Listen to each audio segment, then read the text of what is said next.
admired some of you guys like falling off to the other side too. And I'm sure it works, but all the stuff I do is always falls off to the choking side, right? So I always like having the seatbelt position, right?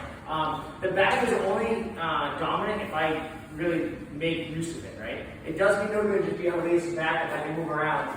And now it's like, you know, he's kind of dictating what's going on here, right? This is not good for me, right? That's not a terrible spot for me to start. But if I'm on someone's back, I need to make them realize that like they're in danger. Like the Ralph looking for me, like, I'm in danger, right? So it should always, like, he should always feel, you know, worried when I'm on his back, right? And there's a couple things we do to kind of try to ensure that I try to help us and kind of lean on our advantage, okay? So over under, right? Super important. Under our stop here from sliding down, over stop here from going up, right? That's why we like the seatbelt position. Okay. I always like to follow the choking side, always falling off of it. Okay, a couple reasons why I really good. Why I think it's so good. When I'm here, Elias basically has his top arm trying to defend and trying to do everything, right? It's very difficult for him to use his bottom arm because the ground is blocking it, right? He can't, you know, push his elbow down anymore. He can't get any wider. It's very ineffective, right? This arm is not the best for defending. So we're gonna have one arm that I'm concerned with as we get here. Okay, and so as I'm here, you know, whether I have my seatbelt position or I'm 2-on-1 on the wrist, or what do we call spinning grip, we'll talk about that more after. Regardless of where I am, right, if I'm on his back, I can't allow him to stay kind of curl forward, right? Because in a perfect way for Elias, he's going to be curl forward, he kind of he's going to be defending, I guess, so like defend and try to get out of this, try to get out of this, right? He's going to watch, just keep going, really escape. He's here, and I'm on his back, but I'm not like doing anything up back, right? Oh, he can't do anything, okay? Go back.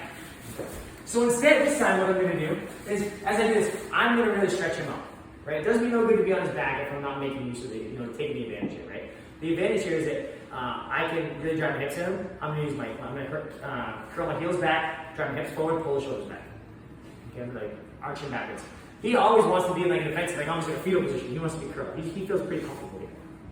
Okay, he feels way worse when I stretch him back in the other direction. So that's what I'm always going to focus on. Okay, now the ground is here. There's a lot of friction here. It can be hard for me to like just extend back because the ground here is hard.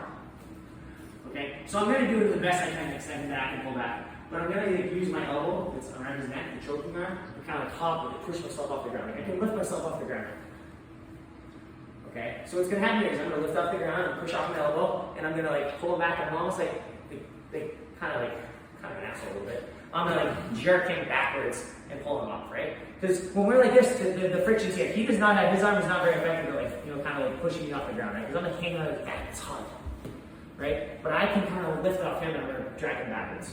So I'm going to lift my elbow, use my elbow to lift up, right? I'm going to pull him back with a swoosh. Okay, and that was like one adjustment. I'm going to do a whole bunch of these. I'm really stretching him out. The entire time I'm doing this, my heels are curling back, my arms are pulling the shoulders back, I'm pressing them forward with my hips. Okay, so we've done like basically one little adjustment. It's already kind of stretching out. Just to change the posture. Right, I'm going to do it again. Right again. Drive off the elbow. Raise yourself up. Right up here. Pull back again. Okay. Now the really important leg here is using my right leg. It's on the bottom, right? Because like I'm going to pull diagonals, right? My right heel is going to pull down on his bottom hip, and then my left arm is going to pull back on his shoulder. I'm like stretching him out. Stretching him out. Okay, try to defend now, try to notice now. This is way harder. Okay, so we have to start with like the fact that I'm on his back. You know, I have the advantage because yes, I can choke him, he can't really choke me. All he can really do is try to escape, right? But I still want to lean on this. I want to press my advantage as best I can. Okay, so turn this way a little more. They can see your face. So as I mean, it doesn't matter my grip, right? You know, sometimes seatbelt variation over the top when I'm there, right? Doesn't matter. But I'm here is fine. Okay, nice and tight. Keeping my chest nice and tight to his back.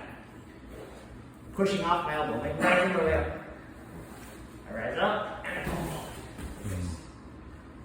Rise up, pull him back. And the entire time, this is like feeling not very nice for him. He's not comfortable. He feels like he's in danger now. Okay? Pressure on the back too. Yeah, a little bit of pressure. A little pressure. Yeah. Yep, for sure. But we're really focused on like twisting them and spitting them out.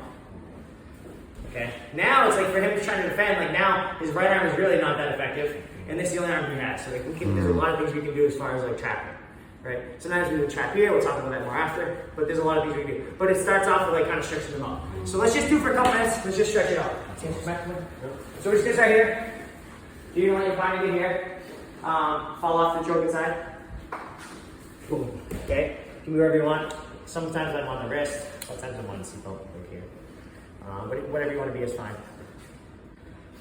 And we're gonna really try to start to stretch him out as best you can before you start jumping. Like if he's curved really forward, right? You don't have to jump a ton, right? You can pull him back off at the beginning. But once you start getting him open up a little bit, I raise up on my elbow. Okay, as I fall, I use that weight, my momentum to kind of fall. I'm not just like here, I'm not just coming back. I'm like falling back and sweep. Rise up, fall back and sweep. Stretch him out, stretch him out, stretch him out.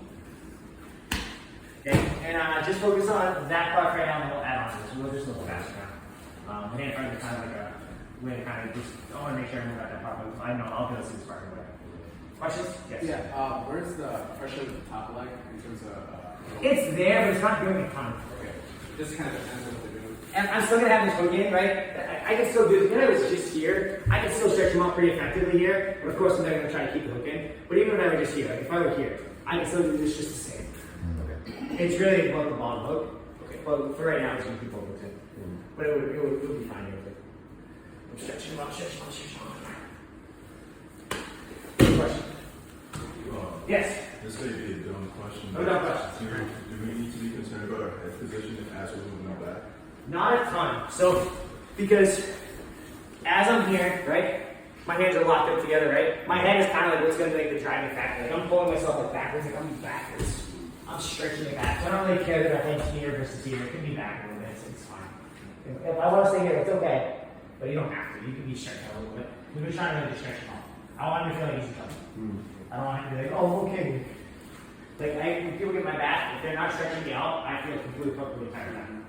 I'm in time. I feel like I'm not danger at all. I'm pretty good back and stuff. The same stuff we did for the beginning, and we talked about the hand fighting part of it. I do the same thing when someone's on their back. It's the same thing, right? They try to release it on the back. Those same hand fights, right? It's still just here. It's a little bit more one-sided because a lot of times there's some kind of seatbelt, so like this is really the big arm I'm concerned with.